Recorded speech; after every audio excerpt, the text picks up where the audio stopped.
Hello everyone.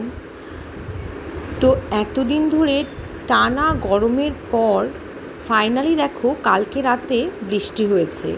আর সেটা হওয়ার পর প্রকৃতিটা দেখো কি অপরূপ রূপে সেজে উঠেছে, কি সুন্দর লাগছে দেখতে, এত অদ্ভুত যে তোমাদেরকে না দেখিয়ে আর পারলাম না।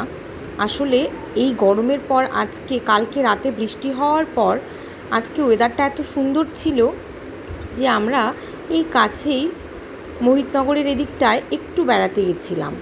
তো গিয়েই দেখলাম এত সুন্দর লাগছিল পরিবেশটা যে কি বলবো।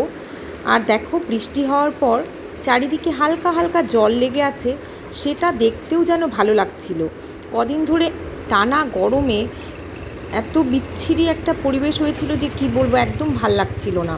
তো আজকে এই জলটা দেখেও যেন খুব শান্তি লাগছিল। তো তাই জন্যই তোমাদেরকে দেখাচ্ছি, দেখো পরিবেশটা কি সুন্দর, আমার তো ভীষণ ভালো লাগছে।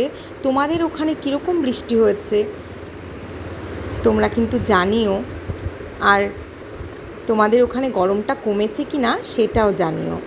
তো দেখো আমাদের এখানটায় কিন্তু গরমটা হালকা হলেও কিছুটা কমেছে, ফলে কিন্তু দারুণ লাগছে।